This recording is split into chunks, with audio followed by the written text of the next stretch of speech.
오늘 함께 나누실 은혜의 말씀은 신약성경 사도행전 1장 8절 말씀 한 절만 보도록 하겠습니다. 오직 성령이 너희에게 임하시면 너희가 권능을 받고 예루살렘과 온 유대와 사마리아와 땅 끝까지 이르러 내 증인이 되리라 하시니라. 이것은 하나님의 말씀입니다. 아멘. 네. 오늘날 수많은 교회들은요 이구 동성으로 초대교회의 모습을 그 모습의 회복을 꿈꿉니다.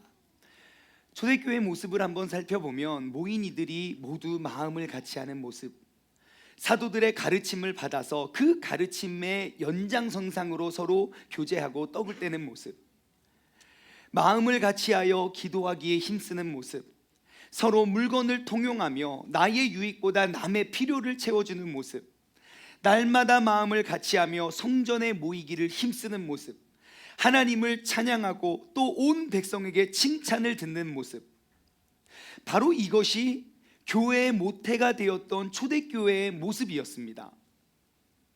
바로 이러한 모습들이 오늘날 모든 교회들이 이상하고 추구하는 모습들일 것이고, 저 역시 개척의 날부터 지금까지 이러한 교회의 모습을 교회를 꿈꾸면서 목회의 길을 걸어가고 있습니다.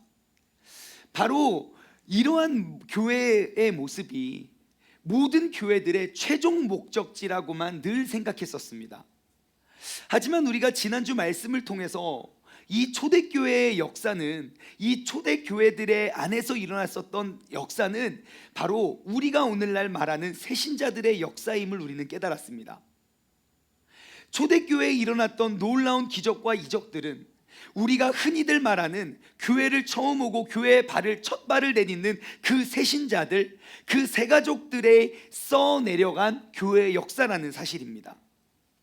새신자들의 역사, 이것이 초대교회의 역사라면 여러분, 이거 우리도 꿈꿀 수 있는 모습 아닌가요?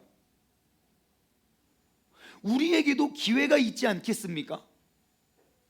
만약 초대교회의 역사가 교회의 역사 30년, 40년, 50년, 60년 이후에 이러한 모습을 이루어낸 것이라면 우리는 그때와 그 시간을 기다리면서 준비를 해야 할 것이지만, 교회를 처음 발을 내디딘 그 새신자들에 의해서 이러한 위대한 역사가 남겨졌다면 우리는 지금도 충분히 가능할 수 있다는 희망을 가질 수 있습니다.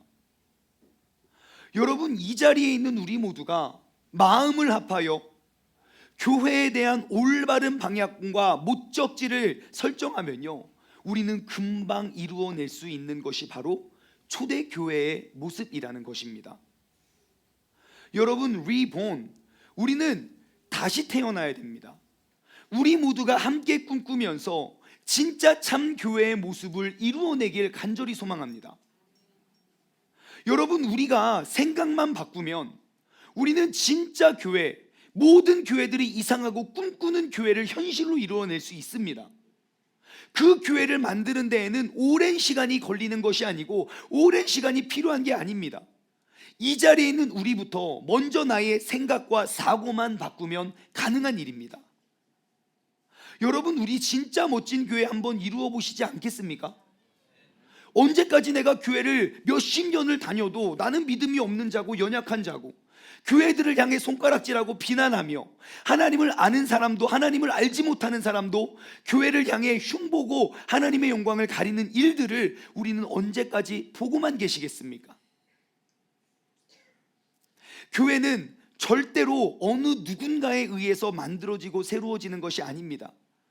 교회는 이 자리에 있는 내가, 바로 나만 의식을 바꾸고 생각을 달리하면 됩니다.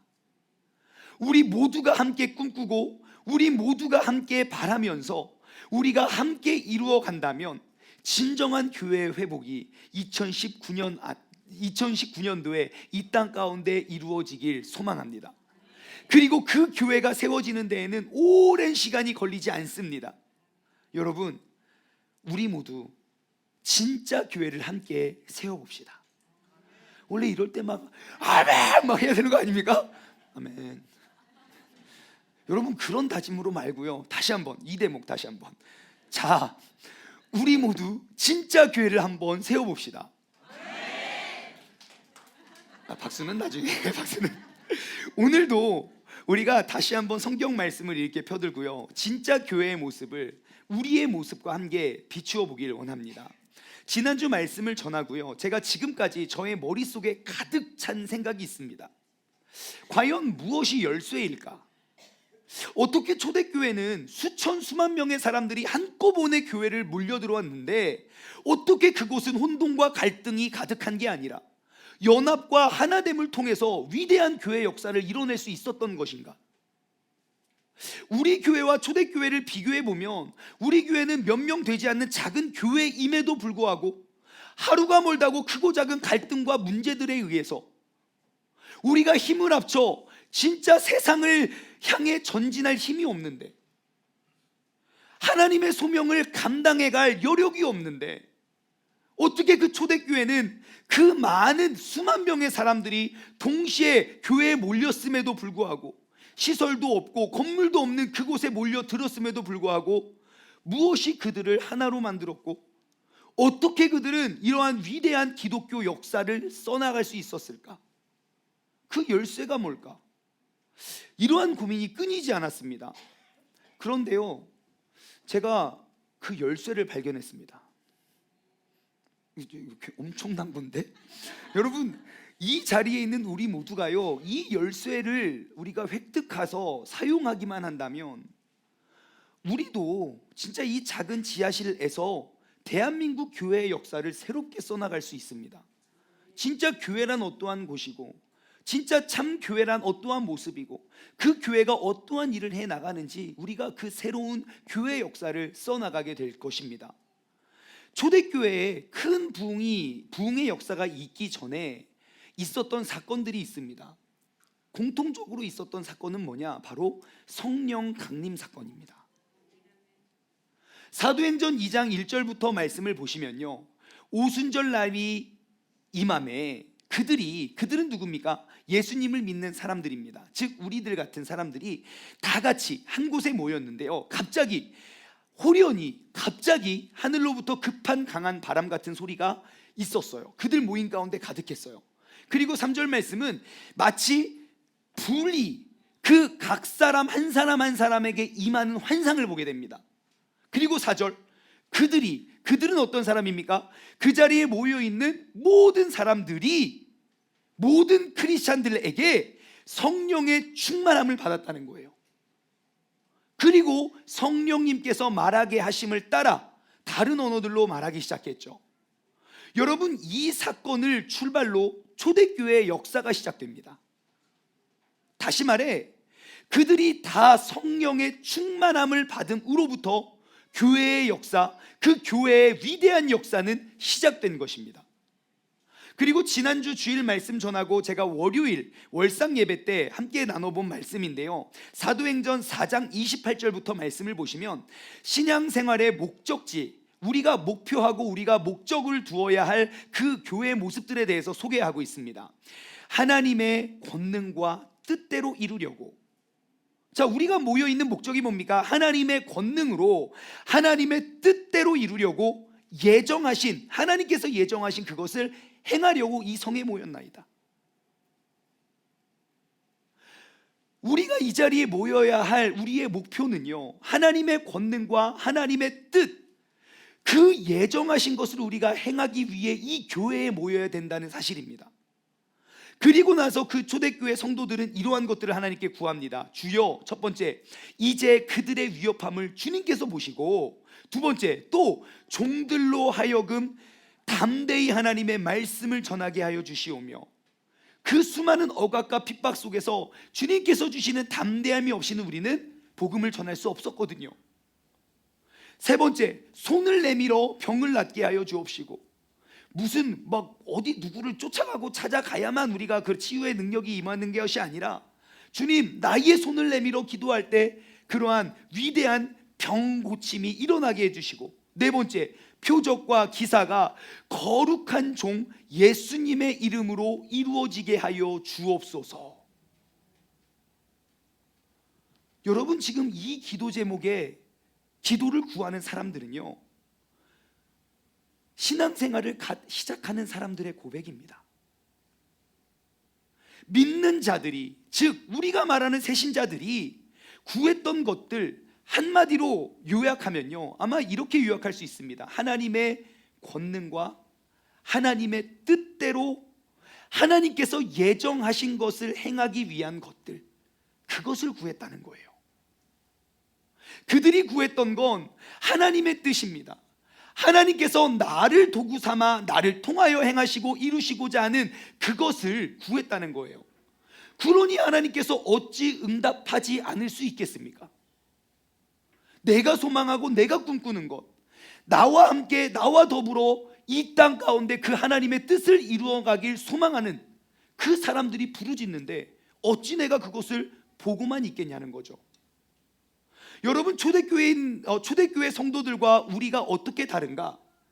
만약에 그 초대교회 성도들에게 제가 헌금봉투 하나씩 이렇게 나눠주면서 여러분 기도 제목을 써서 제출해 주십시오, 제가 위에서 기도해 드리겠습니다, 하나님께서 역사하실 겁니다 라고 나눠줬어요. 그러면 그 초대교회 성도들이 저마다 각자의 기도 제목을 써서 제출할 겁니다. 저마다 쓰는 것은 다 다르겠지만 제가 추측건데 하나의 카테고리로 묶을 수 있을 겁니다. 뭐냐? 그들이 써낸 그 기도의 제목들은 모두 다 하나님의 권능과 하나님의 뜻대로 하나님께서 예정하신 그것을 행하기 위한 것들을 구했을 겁니다. 마치 이런 것들이죠. 극심한 핍박 속에서도 하나님, 내가 담대히 하나님을 말씀에 전달하게 해주세요. 하나님, 나의 연약한 손이 내밀어질 때, 내가 이 손으로 기도할 때 병마가 떠나가고 악한 것들이 물러가고 그런 기적과 이적과 표적들이 예수님의 이름으로 이루어지게 하소서. 아마 그들은 그런 것들을 구했을 겁니다. 여러분, 지금 이 자리에 있는 우리에게 제가 똑같은 일을 한번 했다고 칩시다. 봉투를 다 나눠드리고 여러분들의 기도 제목을 써서 제출해 주세요, 제가 기도해 줄 거고요, 하나님께서는 반드시 이룰 겁니다 하면 어떠한 기도 제목들이 나올까요? 제가 해보진 않았는데요, 왠지 알 것 같습니다. 아마 이 자리에 있는 우리 모두가 저마다 구하는 것들은 다르지만 구하는 것들의 모두는 아마 하나의 카테고리로 묶을 수 있을 겁니다. 모두 다 내 문제, 내 자식 문제, 내 남편 문제, 아내 문제, 내 가족 문제, 내 사업 문제, 내 직장 상사와의 문제, 모두가 내 문제들만 기록해서 하나님께 들어달라고 구할 것 같습니다. 하나님을 믿고 하나님의 뜻을 이루어내가길 소망하는 하나님의 백성들, 하나님의 도구로서 하나님께서 뜻하시고 예정하신 이 나라와 민족을 향한 하나님의 뜻과 계획에 대해서는 우리가 구하는 기도 제목 중에 찾아보기가 어렵지 않을까 조심스럽게 생각해 봅니다. 여러분, 바로 이것만 봐도 오늘날 교회들이 초대교회로서의 회복이 불가능하다고 느끼는 충분한 이유가 되지 않겠습니까? 하나님의 뜻을 위해 부름받은 성도들, 그 성도들이 하나님의 뜻을 구하지도 않고 그곳에 관심도 없다 보니 하나님께서는 당연히 응답하실 수가 없을 것입니다. 여러분, 이와 같이 신앙생활의 출발점, 신앙생활의 목적이 잘못됐습니다. 이 자리에 모인 우리의 목적은요, 반드시 여기서부터 출발해야 됩니다. 하나님의 권능과 하나님의 뜻대로 하나님께서 예정하신 그것을 행하려고 이 자리에 모였나이다. 여러분, 이 고백하실 수 있겠습니까?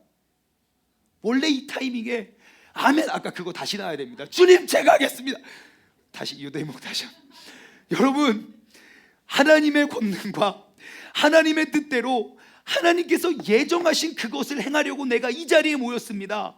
이 고백하실 수 있겠습니까? 왜 이렇게 시켜야만 아멘이 나오는지 진짜 알다가도 모르겠어요. 여러분, 우리가 이 자리에 나온 목적이 이것이 되어야 됩니다. 우리는 반드시 이것을 고백해야 됩니다. 우리가 이러한 목적으로 나올 때에만 마태복음 6장 31절에서 33절 말씀 보시면 예수님께서 신앙생활과 믿음생활에 잘못된 생각을 하고 있는 그 백성들에게 예수님께서 친히 가르쳐 주시는 그 가르침이 있습니다. 그 중에 일부는 이겁니다. 그러므로 염려하여 이르기를, 너희가 맨날 염려하는 게 뭐냐? 무엇을 먹을까, 무엇을 마실까, 무엇을 입을까 염려하지 말라. 이것은 다 이방인들이 구하는 것이라. 너희의 하늘 아버지께서는 이 모든 것이 너희에게 있어야 할 줄을 아시느니라. 여러분, 당연하죠. 내 자식이 먹을 게 없어서 굶고 있는데 그거 그냥 보고만 있을 부모님 계십니까?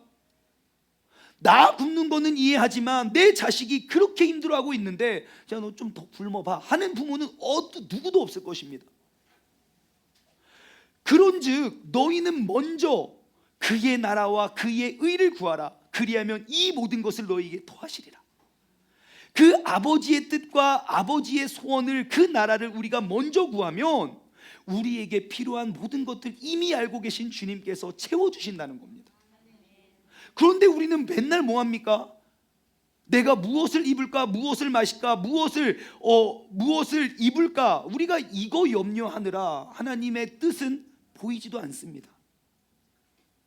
우리가 먼저 그의 나라와 그의 의를 구할 때, 내가 맨날 염려하면서 무엇을 먹을까, 무엇을 마실까, 무엇을 입을까, 이 모든 것들을 하나님께서 이미 아시고 우리에게 더하여 주시겠다고 예수님께서 친히 약속하셨습니다. 이 원리대로 초대교회 성도들은요, 먼저 하나님께서 원하시는 것들을 구했습니다. 하나님의 뜻을 이루기 위해 저들의 초점이 맞춰진 것입니다. 다시 한번 아까 사도행전 4장 31절로 돌아가서 그들이 그렇게 구했습니다. 하나님의 목적을 정하고, 하나님 내가 손을 얹고 기도하면 다 주님께서 이루어지게 하소서, 그렇게 기도하니까 빌기를 다음에 주님께서 원하시고 주님께서 뜻하신 거, 주님께서 예정하신 걸 내가 이루겠습니다, 그것을 위해서 우리가 모였습니다 라고 고백을 하니까 그 빌기를 다한 곳에 모인 곳이 진동하더니 무리는 누굽니까? 모여있는 사람 다 모두가 성령이 충만하여 담대히 하나님의 말씀을 전했다는 것입니다. 여러분, 하나님의 필요와 하나님의 원함을 우리가 채워주면 하나님께서는 절대로 가만히 계실 수가 없습니다. 또다시 땅이 진동했고 모여있는 무리가 다 성령에 충만해서 복음 전파의 사명을 감당하는 사람이 되었다는 것입니다. 그리고 이 사건 이후로, 이게 4장의 내용인데요, 28장까지 또다시 위대한 교회의 역사들이 기록됩니다. 교회의 위대한 역사들이 쓰여질 때마다 공통적인 일이 있었는데 그것이 무엇입니까? 모인 무리가 다 성령에 충만했음을 발견합니다. 그래서 제가 궁금하더라고요. 도대체 성경 속에 성령이라는 단어가 어디에 기록되어 있고 어떻게 쓰여졌는지가 궁금해서 제가 조사를 해봤습니다. 성경에 있는 성령이라는 단어를 쭉 찾아보니까요, 성경에 성령이라는 단어가 총 1090번 기록되어 있더라고요. 1090번. 의심스러우신 분들은 오늘부터 찾아보시기 바랍니다. 정확히 찾아서 저한테 말씀해 주시면 감사하겠어요. 구약 성경에는요, 그 1090번 중에 구약 성경에는 60번밖에 기록이 안 돼 있고요, 나머지 1030번은 신약 성경에 기록되어 있었습니다. 여러분 잘 아시다시피 구약 성경은 39권의 많고 긴 책들로 만들어졌지만 신약 성경은 27권의 책들로 만들어졌고, 그리고 그 27권의 책들은 대부분 굉장히 짧습니다. 신약 성경에 30장이 넘어가는 책은 한 권도 없습니다. 20장이 넘어가는 책이 불과 5개밖에 안 되고요, 대부분의 신약 성경은 5장, 5장 미만의 책들입니다. 그러면 이 짧은 책들 속에서 성령이라는 단어가 무려 1030번이나 기록됐다는 것은 신약을 사는 사람들에게 있어서 성령님께서 얼마나 중요한 역할을 하시는지 우리는 가늠할 수가 있습니다. 그래서 제가 성령이라는 단어를 권별로 검색해 봤습니다. 권별로 얼마나 많이 쓰여졌나 보니까 마태복음 55번, 마가복음 30번, 누가복음 79번, 요한복음 54번, 평균 30에서 70회 정도 성령이라는 단어가 신약 성경의 책들마다 기록돼 고르게 분포되어 있는데요, 유독 한 권의 책에만 집중해서 성령님이라는 단어가 엄청 많이 쓰여진 책이 있어요. 무려 1030번 중에 259번 한 책에 몰려서 성령 몰려서 집중되어진 책이 있습니다. 바로 그 책이 어떤 책인지 아십니까? 사도행전입니다. 사도들의 행함, 사도행전은 영어로 act라고 합니다. ACT, act는 행동하다, 행하다죠. 그거의 복수형이에요. 다시 말해 하나님의 제자들, 즉 우리와 같은 하나님의 사도들의 행동을 기록한, 그들의 삶의 모습을 기록한 것이 바로 사도행전입니다. 근데 그 사도행전 속에 성령이라는 단어가 259회나 기록되어 있다는 거예요. 다시 말해 주님의 사도로서 세상을 살아가는 사람들의 삶에 빠질 수 없는 존재가 바로 성령님이라는 것입니다. 여러분, 사도행전은 곧 우리가 성령행전이라고 말해도 과언이 아닙니다. 왜냐하면 사도행전 속에서 활동했던 그 사도들은 몇 명 되지 않습니다. 하지만 우리가 누구를 통해서든지 그들의 모습 속에 오직 성령님의 역사만이 남겨져 있었습니다. 다시 말해 모든 사도들은요, 성령님께서 역사하시는 도구로서의 삶을 살아갔다는 것입니다. 성령님, 성령 충만, 이것이 초대교회의 회복의 열쇠입니다. 성령 충만, 이것이 우리가 2019년 안에 우리가 이 땅 가운데 교회를 교회되게, 성도를 성도되게 우리가 회복할 수 있는 그러한 유일한 열쇠가 됩니다. 바로 성령님입니다. 성령님이 우리 안에 거하시면 자동적으로 이루어지게 됩니다. 여러분, 성령님께서 사도행전 속에서 어떻게 역사하시는지 우리가 그냥 큰 줄거리로 간단히 살펴보면요, 사도행전 1장에 예수님께서 하늘로 승천하십니다. 오늘 본문 말씀을 마지막 남기시고 하늘로 승천하시고요, 그리고 그 제자들이 어찌할꼬 하니까 천사가 내려서 야 가서 니들 할 일 해. 그러니까 그들은 예루살렘으로 모여서 그들이 늘 유하던 그 마가의 다락방에 모여서 그들이 하나님께서 약속하셨던 성령님을 기다리면서 오로지 기도하기 힘씁니다. 그들이 그 약속하던 성령님이 그들 가운데 충만하게 임했어요. 그리고 사도행전 4장에 보면 우리가 방금 나눠보았던 것처럼 베드로와 요한이 복음을 전하다가 잡힙니다. 산헤드린 공회라는 엄청나게 권위 있고 무서운 직결 심판이 가능한 그곳에 잡힙니다. 온갖 협박과 고통을 당해서 그들이 풀려날 동안 초대 교회들은 다 같이 모여서 합심해서 기도를 합니다. 그리고 그들이 풀려나온 이야기를 가서 전할 때 또다시 그들은 마음을 아파요 기도하기 시작하고 있습니다. 그러자 또다시 그 곳이 모인 곳이 진동하고 모인 무리가 다 성령에 충만하여 하나님을 담대히 하나님의 말씀을 증거하고 전파하는 사람들이 되었습니다. 어떠한 핍박과 환난 속에서도 그들은 두려워하지 않았습니다. 그냥 담대히 말씀을 선포하는 사람이 되었습니다. 뒤로 넘어가 사도행전 8장에는요, 베드로와 요한이 드디어 이제 사마리아에 가서 그들에게 안수하며 하나님께서 이들 가운데 성령이 임하게 해달라고 기도를 합니다. 근데 그건 너무너무 충격적인 사건이었어요. 왜냐? 그 당시 유대인들은 구원은 우리 안에 선택받은 백성들, 우리 민족들만 구원받을 수 있다고 생각했거든요. 그래서 그 베드로와 요한을 끝까지 쫓아가서 핍박하고 저주하고 죽이려고 합니다. 하지만 성령님의 도구로 쓰임받았던 그 베드로와 요한은요, 거침없이 나갑니다. 그게 바로 세계 선교의 시작점이 됩니다.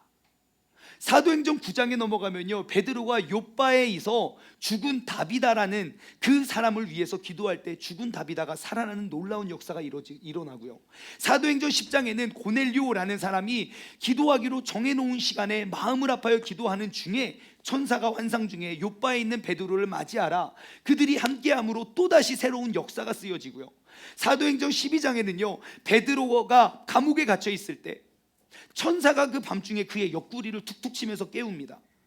그리고 이게 꿈인가 하고 나오면서 그냥 감옥문이 스르륵 열리고 꿈인 줄 알고 봤더니 진짜 현실이었어요.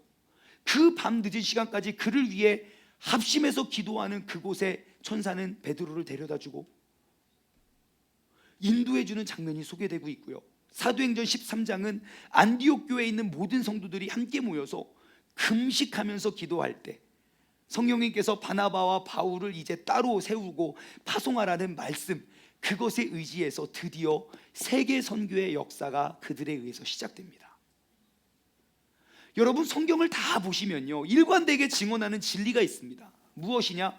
모인 이들이 마음을 아파요 기도할 때 성령님이 부어지기 시작한다는 겁니다. 기도하는 사람들에게 그 약속하신 성령이 부어진다고 창세기부터 요한계시록까지 일관되게 기록하고 약속하고 있습니다. 여러분, 이렇다면 우리가 기도해야 할 이유가 충분하지 않습니까? 여러분, 이렇다면 이게 교회를 교회되게 회복하는 방법이라면, 이것이 내가 신앙인으로서 어떠한 근심 걱정으로부터 우리가 자유함을 누릴 수 있는 길이라면 우리가 마음을 합해야만 하는 이유가 충분하지 않습니까? 여러분, 더 이상 내 문제, 내 자식, 내 남편, 내 아내, 내 가족, 내 사업, 내 직장, 나만의 문제들로 나와서 기도하는 것이 아니라 하나님의 권능과 하나님의 뜻대로 이루려고, 하나님께서 나와 우리의 모임을 통하여 예정하신 그것을 행하려고 우리가 마음을 합하여 기도할 때 성령님께서 우리를 통하여 강하게 역사하시게 되는 줄 믿습니다. 여러분, 우리가 새벽마다 모이기에 힘써서 하나님께서 이 땅, 이 백성, 이 나라를 위해 예정하신 일을 위해서 우리가 기도한다면 어찌 성령님께서 가만히 계실 수 있겠습니까? 우리가 주중 모임과 주중 예배 때마다 우리가 모이기에 힘써 마음을 같이하여 하나님께서 나의 삶을 통하여, 하나님께서 우리의 교회의 모임을 통하여 하나님께서 친히 행하시고 이루실 일들을 구한다면 어찌 성령님께서는 잠잠히 계실 수 있겠습니까? 이곳에 있는 우리가 다 같이 이곳에 있는 우리가 내가 구하는 것 다 이루어지면 점점점 이 사람이 이기적이 되고, 여기서 우리가 구하는 기도 제목들이 다 이루어지면 결국 내가 교만하여져서 넘어지게 될 그러한 세상적인 기도 제목들만 위해서 기도하는 것이 아니라 우리가 하나 되어야지만 이루어낼 수 있는 하나님의 귀하시고 선하신 뜻을 위해서 우리가 기도한다면 하나님은 이 교회와 하나님은 우리의 삶을 결단코 가만히 앉아서 보고만 계시지 않으실 거란 것입니다. 여러분, 우리가 진짜 교회를 세우기 위해서, 우리가 진짜 성도로서 쓰임받는 사람이 되기 위해서 우리는 한 곳을 바라봐야 됩니다. 진짜 크리스찬으로서 진짜 믿음 생활은요, 성령님을 내 안에 모시는 것에서부터 출발되어져야 합니다. 하나님께서 교회를 세우기 위해서 그 교회가 시작되는 그 역사의 현장 속에 무려 259번이나 성령님을 등장시킨 이유를 기억하시기 바랍니다. 초대교회 성도들이 이러한 위대한 역사를 남기기에 성령님께서 친히 전적으로 행하신 것입니다. 초대교회의 역사는 성령의 역사입니다. 초대교회 사도들의 행전은 성령 행전입니다. 우리 세종중문교회의 역사 역시 성령님의 역사가 되어야 합니다. 그 세종중문교회를 이루는 모든 성도님들, 모든 사람들 한 사람 한 사람이 주님의 사명을 감당한 도구가 되어 우리가 행하는 행동들이 성령의 행전이 되어야 하는 줄 믿습니다. 이 자리에 있는 우리 모두가 성령에 충만하여 성령님의 역사를 이 자리에 있는 우리 한 사람 한 사람의 삶의 모습을 통해 이루어가기를 간절히 소망합니다. 오늘 본문 말씀을 보시면요, 예수님께서 하늘로 승천하시기 전 마지막 남기신 말씀이 기록되어 있습니다.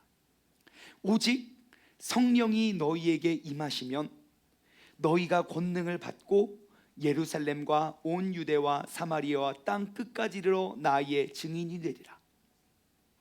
우리가 이 땅을 살아가야 할 힘과 그 능력은, 그 권능은 성령님께서 나에게 임하실 때 작동이 됩니다.